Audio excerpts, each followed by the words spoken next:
আর বর্তমানে আমি যেটা চাচ্ছি, যেমন আমরা অনেকে কর্মক্ষেত্রে ঢাকা শহর কিংবা বিভিন্ন শহর ডিস্ট্রিক্টে বসবাস করে থাকি, যেখানে অন্তত আমরা চাইলে সবুজের আঙ্গিনা নিতে পারি না।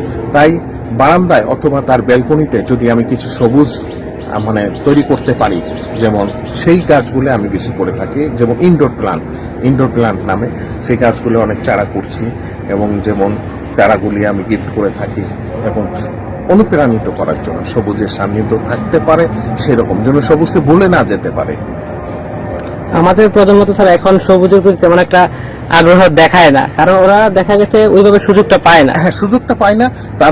আমাদেরকে উচিত হলো, যারা আমরা বয়স্ক আছি, যারা সবুজের সাথে কাজ করে যাচ্ছি, এই যুব সমাজকে আমাদের সাথে নিয়ে আসা।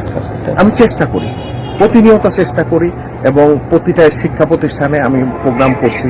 আমার ঢাকার বাইরে কুষ্টিয়াতে, যশোর, খুলনাতে এই সাধারণত প্রোগ্রাম হয়ে থাকে স্কুল ভিত্তিক। কারণ স্কুল ভিত্তিক কেন করি?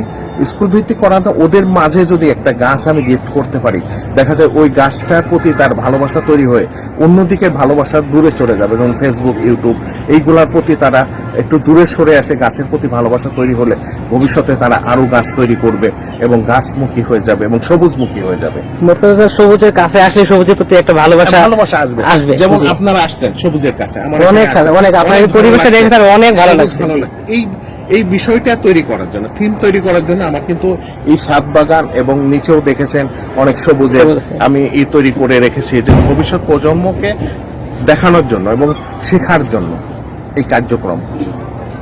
ধন্যবাদ স্যার আপনাকে। সবুজের সাথে